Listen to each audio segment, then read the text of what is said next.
All right, hello everybody. This is the live drive, and we are out right now. We are in an area called Bayshore, and we'll be talking all about Central Florida today. In this drive, we are going to be driving a very long distance. It's going to be about a 5-hour broadcast, and I'm all set to go. Everything's plugged in, everything's charging, and I got all my information ready. And it's going to be an amazing broadcast today. We're trying something a little different. If this works out, I'm going to start taking weekend trips doing this all over the state of Florida and also in Georgia as well. I'm hoping this is something people will like. Basically, what we're going to do is we're going to explore Florida today. We're going to leave out of Lee County, which is where we are right now. And we are now heading out towards the back roads of Lee County. We're in Bayshore right now, and we're heading towards Alva. Alva, named after Thomas Alva Edison. That's his middle name. Alva, some unique facts about Alva I'll get to as we get a little bit closer. You know, Alva came just a few votes from being the county seat of Lee County. Fort Myers won that vote. Fort Myers has become a much larger city, and Alva has remained a small rural area.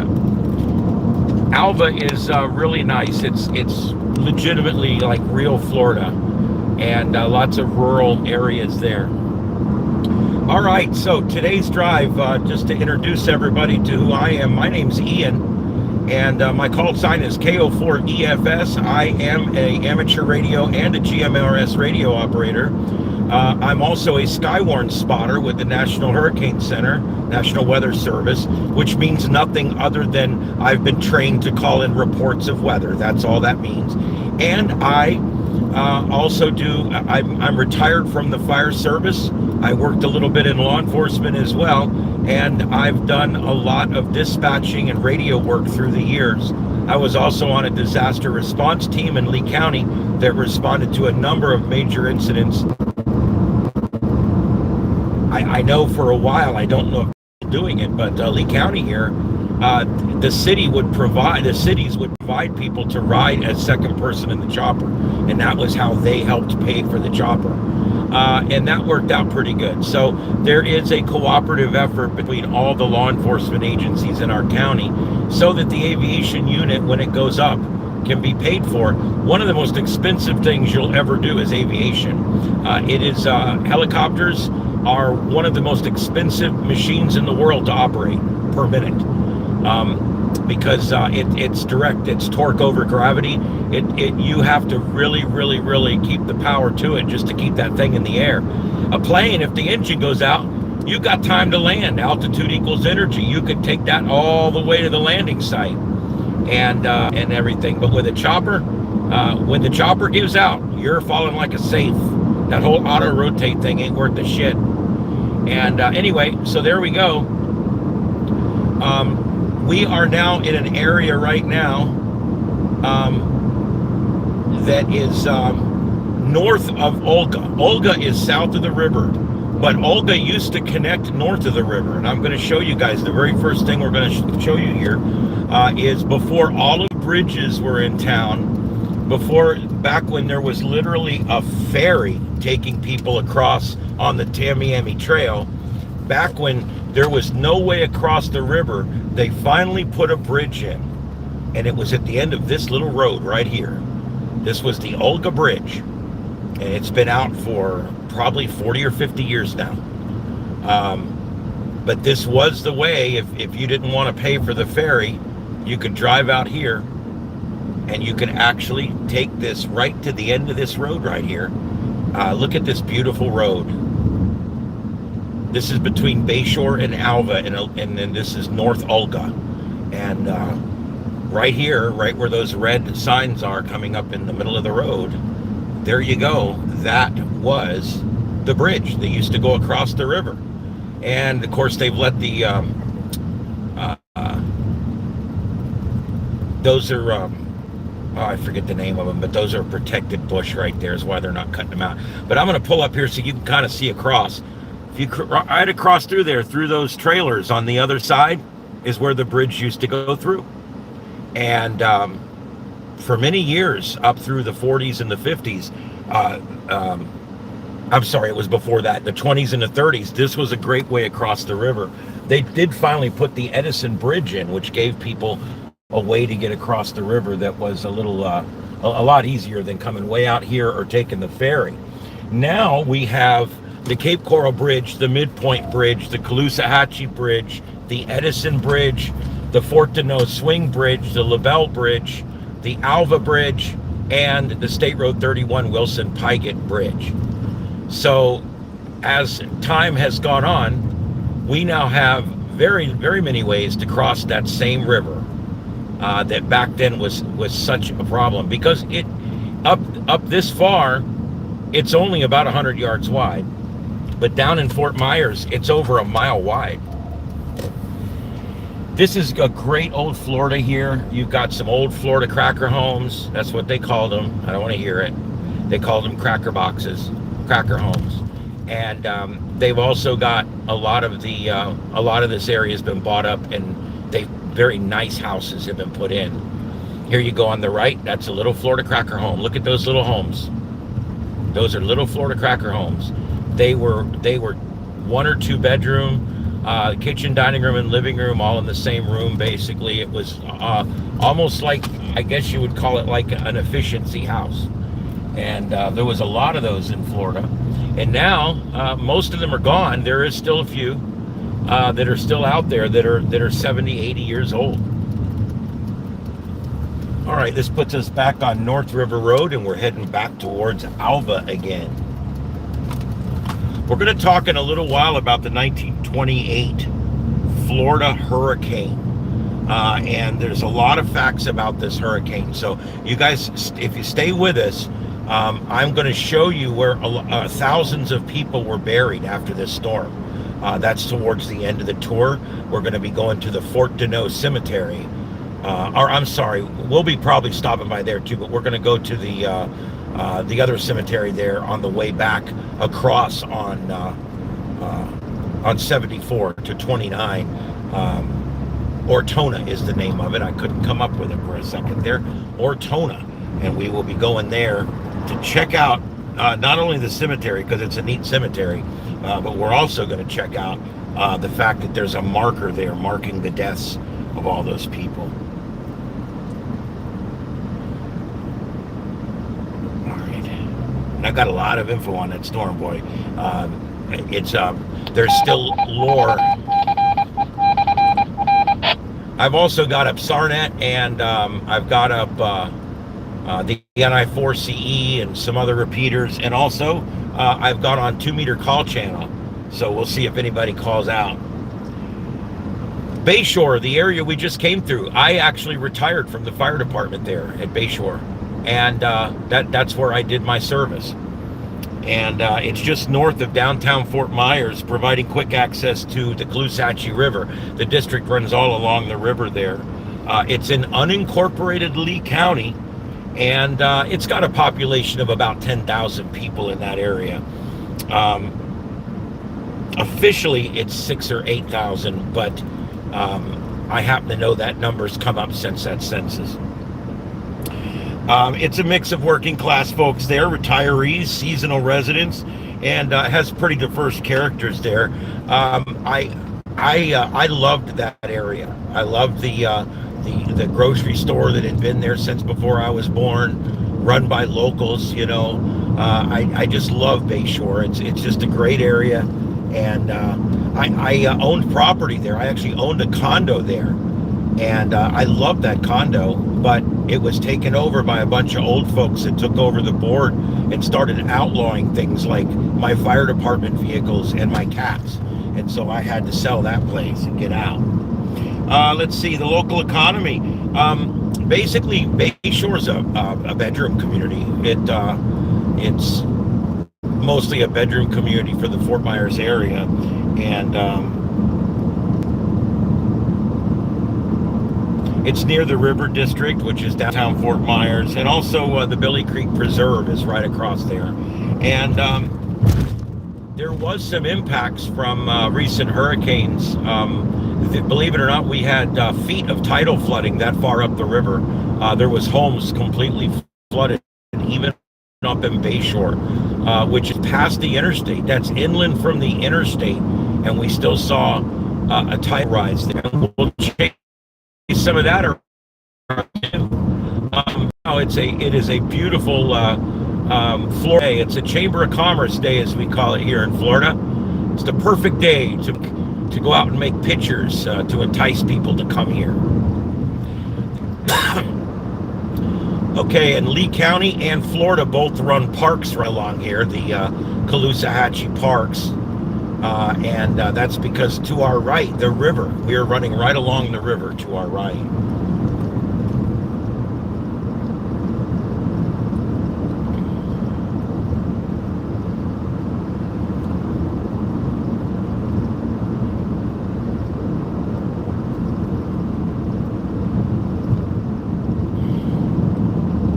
All right, give me just a second here. I got to set something.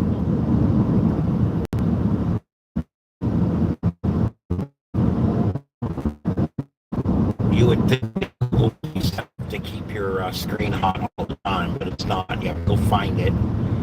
It's in here somewhere. Just cycle once. Where I don't know how well this is going to work.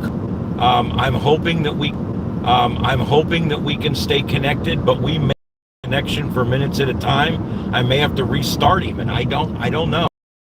We're going to find out, though. The longest that Android will let you turn the screen on is 10 minutes.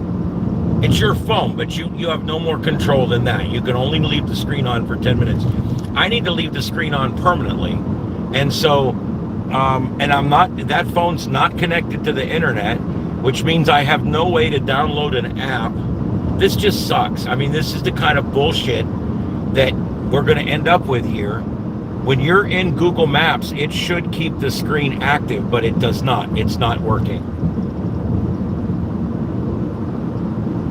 What a fucking waste. God, I hate shit like this.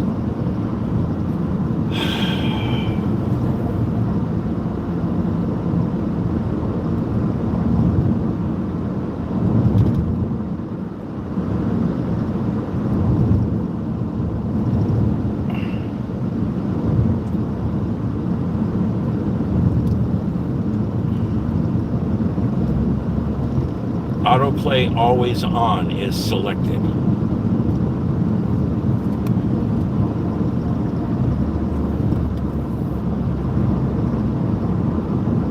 All right, it's set properly for screen always on. Let's see if it does it. Let's see, this will be a good test for the mobile system. There should be a setting to turn that off.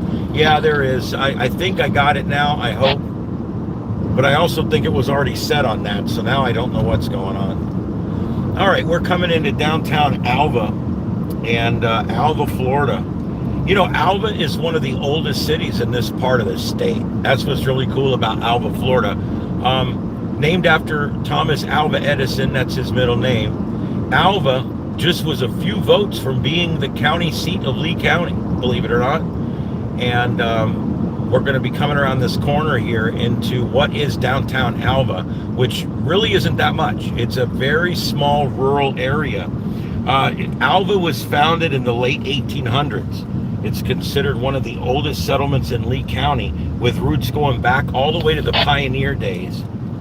It's located right on the Caloosahatchee River, both north and south banks.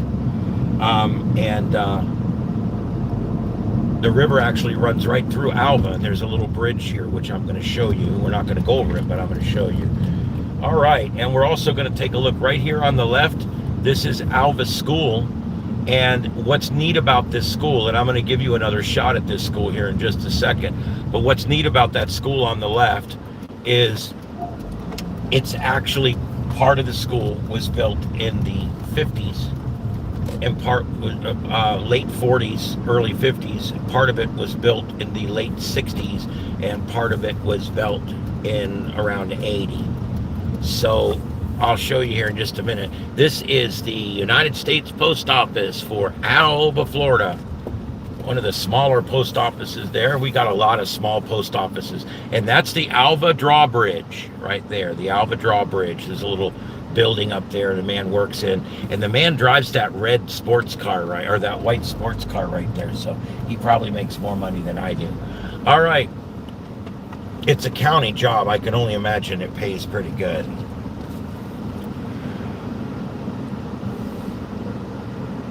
And this is it. This is pretty much Alva. You go over the bridge and it dead ends into State Road 80 right there. There's really not a lot to this. There's not a lot of people that live here, actually. It's a very rural area. This house on the right here, I did a ghost hunt there back when I was running my paranormal research team. And that house there is believed to be haunted. Now, if you look ahead of me, you can see the schoolhouse that was built in the early 70s. And then that schoolhouse was built in the late 40s. And then that schoolhouse there was built in the early 80s, right around that area. I don't have the exact dates.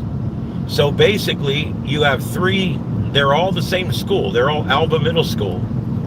But they were all three built 15 or 20 years apart. And so it kind of gives you, it looks like three different schools out of three different eras of time. It's kind of a neat thing there.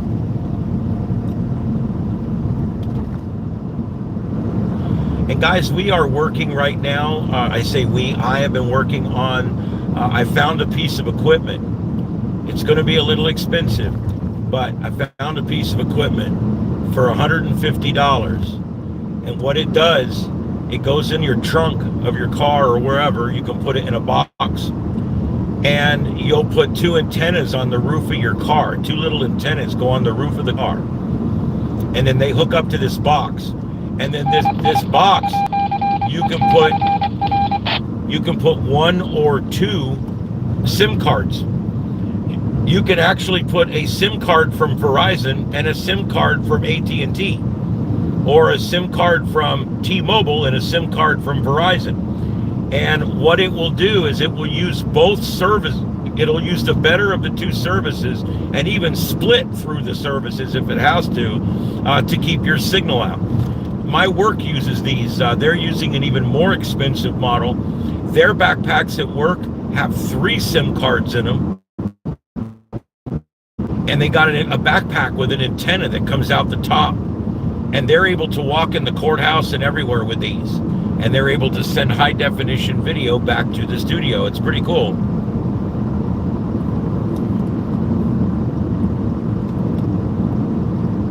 All right, so that's Alva. It's an unincorporated area of Lee County.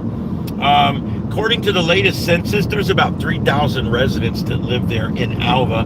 That was the historic Alva school I just showed you. The original founding of that school was 1914. It's one of the oldest continuously operating schools in Lee County. Alva's long been associated with farming and ranching, and even today, much of the land out here, it remains undeveloped or agricultural. We don't have hardwood forests here, but there is still some wooded areas out here and a lot of farm fields. The citrus is big out here, and also cattle is big out here. Florida actually raises the cattle. Our cows down here give birth to the cattle, and then once the cattle reaches it like a year old, they're moved to Texas, where they do the rest of their growing up before they're slaughtered. Alva is known as the gateway to Old Florida. Also contains the Alva Methodist Church, one of the older churches in town, built in 1901. This is a historic landmark here in Lee County. There's a lot of residents here in Alva that they're very committed to preserving the rural lifestyle. That's why a lot of what you find out here in Alva is people who develop land a little bit and then they build on it, and then they leave it kind of natural because they want to live in rural Alva. This area is affected by hurricanes, but it's so far inland that when a 5 hits the coast, they get maybe a 2 here. So it's far enough inland that they still deal with power outages and some damage to roofs and stuff, but they don't get near the storms we get along the coast. But they were heavily affected by Irma 2017, which came up through the inland parts of Lee County. And then, of course, Ian was such a large and devastating storm. They did receive quite a bit of damage out here from that in 2022. So there was that. And yep, and as I said, they missed out on being the county seat. If you ask anybody in Alva today if they would have wanted Alva to become the county seat of Lee County, they would have told you absolutely not. So I think it's kind of cool that they almost got it back then, and nowadays nobody wants it because the Fort Myers has grown up so fast. And this actually gives them a little bit of an opportunity. All right, the next thing we're going to look at is Fort Deneau. And there's a lot of history out in this part of Florida.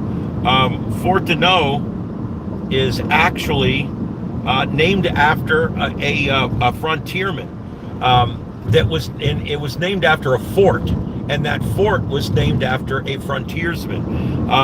Fort Deneau was named Fort Deneau as a U.S. Army outpost established during the Second Seminole War in 1835 to 1842. And the fort here would monitor traffic going up and down the river. The river's kind of narrow here, and it would give them an opportunity to control what's going up and down the river. The area of Fort Deneau, it's spelled Danaud, D-A-N-A-U-D is how it's spelled. However, it's pronounced Fort Deneau, and it was named after a French trader and settler in the area at the time that the fort was being built.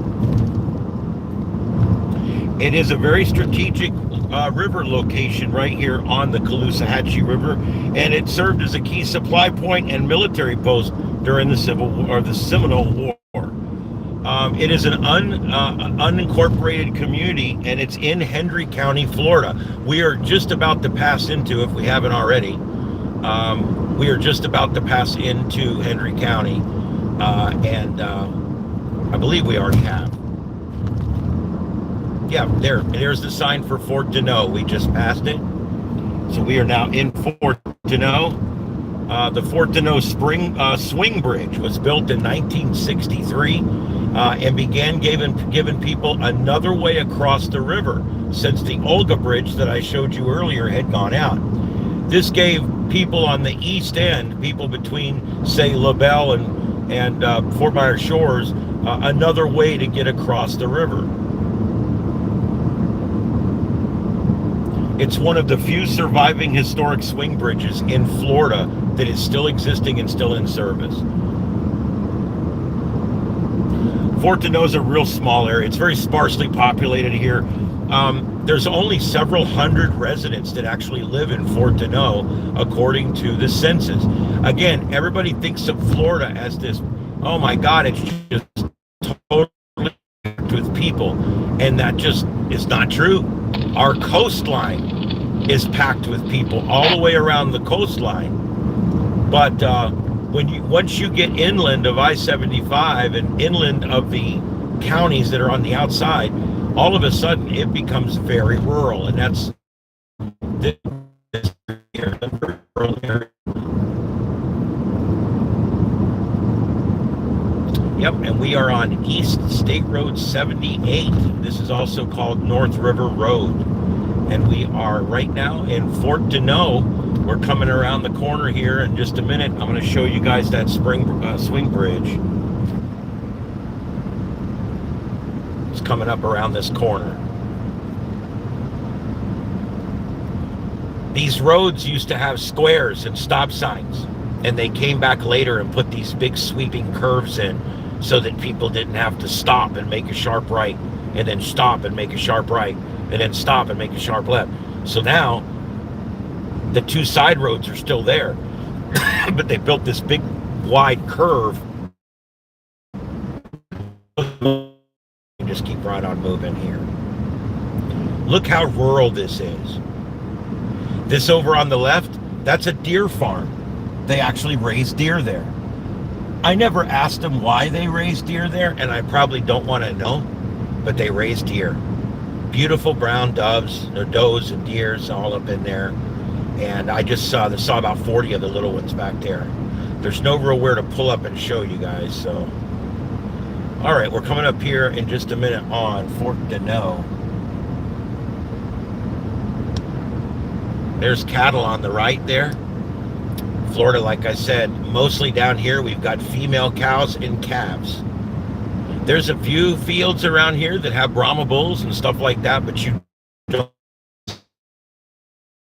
Again, the cattle is brought to Texas once it matures a little bit, and then that's done mostly because the larger food supply for these animals is there. So it becomes cheaper to bring the animal to the food supply than it is to truck all food supply back to the animals. All right, so here we go. This is the road over to Fort Deneau. Look at the this is always something fun right here.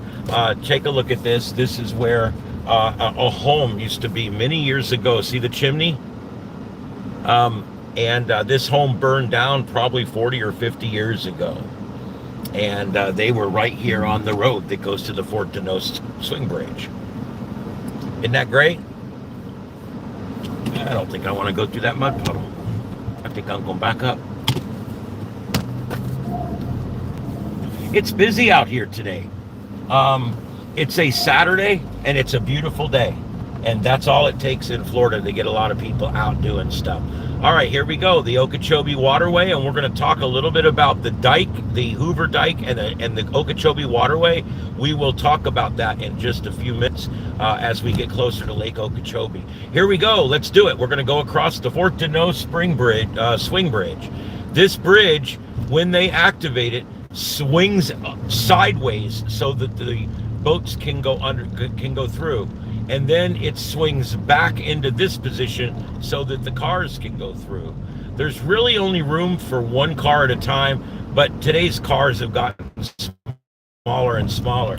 And you're seeing more and more examples of people who are pulling in, and they're able to go across there. Years ago, the cars were all way too big to do that. All right, wait for traffic to clear. We're coming back south of the river, so we'll do this later. Right now, I just want to get back across the bridge. So let's go ahead and get back out here and get across the bridge. Let's go back across the swing bridge. That's the bridge house right there. And there's his car there behind it. There we go. There's the one-lane swing bridge. One of the few swing bridges left in the state of Florida right there. Straight ahead, that roof that you see, that is the Fort Deneau schoolhouse. This is one of the oldest, if not the oldest, existing schoolhouse in this area. And people will come and take care of it for a while, and then they lose interest in it, and they'll come and take care of it for a while again. And it really has seen better days. I don't know what they're going to end up doing with it. But it's an old schoolhouse. I'm going to get you guys a view of it right here. Look at that. It's an old schoolhouse. Whoops, I got a car behind me. And that schoolhouse is very old. I don't know, late 1800s. I can't believe how much traffic's out here. I mean, this is a very rural area. Let me see if I can give you guys one more shot of this place. Look at that old schoolhouse. Isn't that amazing? I would get out and go walk in and all that, but it's in someone's private field and I don't trespass. All right, so there you go. That's an old schoolhouse. And then we're just going to drive right down here real quick.